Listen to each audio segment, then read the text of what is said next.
أعوذ بالله السميع العليم من الشيطان اللعين الرجيم. بسم الله الرحمن الرحيم. الحمد لله رب العالمين والصلاة والسلام على سيد الأنبياء والمرسلين وعلى أهل بيته الطيبين الطاهرين المعصومين. આપ લોકો ફક્ત આ રેવિન્યુન ટાપુ અને સેન્ધની પાટનગરથી પ્રસારિત થતો મસાઇલનો કાર્યક્રમ ફક્ત સાંભળી રહ્યા નથી, પણ સવાલ મોકલતા રહો છો. તે બદલ તમારો શુક્ર અને આભાર માનવામાં આવે છે અને અમે અમારી ખુશી, અમારો આનંદ જાહેર કરીએ છીએ.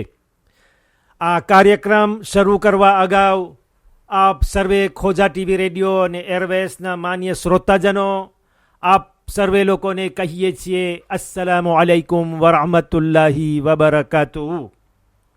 એક જવાનનો સવાલ છે કે હું ઘણા આપણા બુઝુર્ગોને જોઉં છું અને હું એકલો જ નહીં, બલકે અમે અમુક જવાનો એવું જોઈ રહ્યા છીએ કે જ્યારે તેઓ માથાનો મસાહ કરે ત્યારે હાથને માથા ઉપર રાખે અને માથાને પાછળથી આગળ સુધી હલાવે.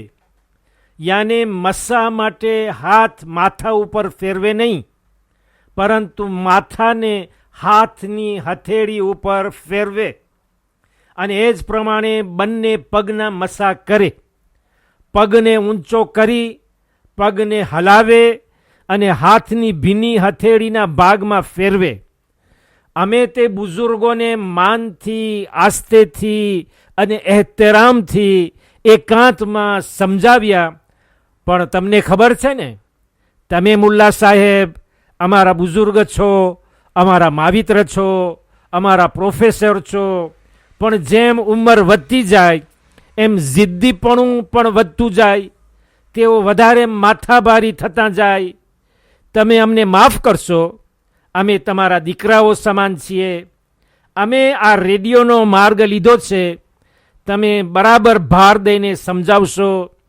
કદાચ તેમાંથી બધા નહીં, ઉમેદ તો એમ છે કે બધા સુધરી જાય, પરંતુ અમુક કદાચ પોતાની હાલત બદલી આપે. જવાબમાં કહેવાનું કે બચ્ચાઓના દિલ હંમેશા ચોખ્ખા, સ્વચ્છ, ધોળા કાગળ સમાન હોય. તમે મારા દીકરાઓ જે સવાલ પેશ કર્યો છે, ખુલ્લા મનથી, સાફ દિલથી મને બહુ જ આનંદ થઈ રહ્યો છે. તમે મદ્રેસાની રોશની છો. અમારું કામ વ્યર્થ નથી ગયું એમ સમજાય છે.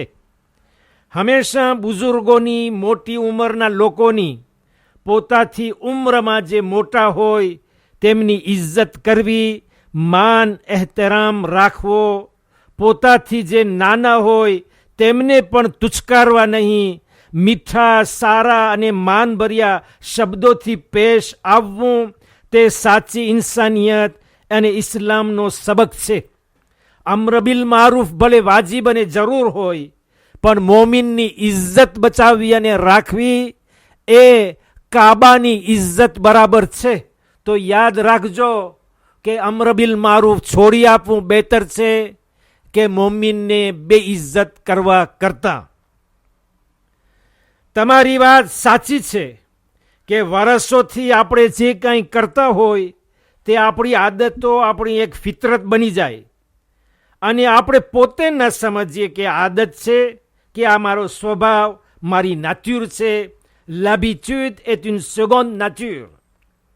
હવે તેને કાઢવી બહુ જ મુશ્કેલ હોય. તેમાં નારાજ થવાનું નથી. તમારું અમ્ર બિલ મારૂફ થઈ ગયું.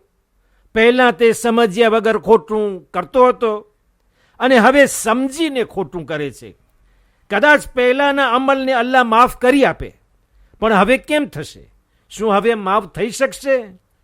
બસ અલ્લાહના કામમાં આપણે દખલગીરી ન કરીએ, તરત જ તમને આગા આયતુલ્લાહિલ ઓઝમા સૈયદ અલી અલ હુસૈની સિસ્તાની સાહેબ નો મસાઇલ સંભળાવું છું. તવઝીમાં છે, તવઝી ગુજરાતીમાં છે, અને એ ગુજરાતીમાં જેમ આવ્યું છે એમ જ શબ્દે શબ્દ તમારી સામે વાંચું છું. અગર કંઈ ખુલાસાની જરૂર પડશે તો વચમાં એનું એક્સપ્લિકેશન આપતો જઈશ. પાજ 64, 64 નંબરનું પાનું છે. મસઅલો 261, 261 નંબરનો મસાઇલ છે. આગા સિસ્તાની ફરમાવે છે કે માથા કે પગના મસામાં, માથા કે પગના મસામાં હાથનું ફેરવવું જરૂરી છે. અગર કોઈ હાથ સ્થિર રાખે, ઇમોબિલ રાખે, ડગાવે નહીં, અને તેને બદલે પગ કે માથાને હરકત દે, એટલે કે પગ અથવા માથાને હલાવે, એને ડગાવે અને હાથ ડગે નહીં, તો મસા બાતિલ છે, મસા ખોટો છે, મસા ઇનવાલિડ છે. અલબત્તા હાથ ફેરવતી વેળા અગર પગ કે માથામાં નહીવત, નહીં જણાય એવું થોડું હરકત થાય તો વાંધો નથી. એટલે આગાનું કહેવું છે કે હાથ ફેરવવાનો હોય, પણ ઘણી વખત એવું થઈ જાય કે માથું હલી ગયું, પગ હલી ગયા, તો એમાં કાંઈ વાંધો નથી, કારણ કે acte involontaire, ઇનટેન્શનલ છે. એક તો પોતાના વોલોન્ટેરથી કરવું, એક પાર એરર એમ થઈ જાય. તો એક જે વોલોન્ટેરમાં મસા એવો કરે કે માથા અથવા પગને હલાવે, તો એ મસા બાતિલ છે. અને જ્યારે મસા બાતિલ હોય તો વઝુ બાતિલ છે, વઝુ બાતિલ હોય તો નમાઝ પણ બાતિલ, ઇનવાલિડ થઈ ગઈ.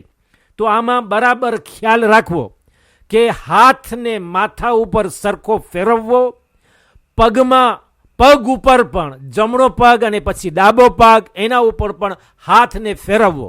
પગને જમીન ઉપર બરાબર રાખવા, ટેકીને રાખવા, અથવા પગ ઊંચા કરીને કોઈ બીજી વસ્તુ ઉપર ટેકીને રાખવા, અથવા પગને ઊંચા કરીને અધર રાખે પણ એવી રીતે કે ડગે નહીં, હાથને એના ઉપર ડગાવે.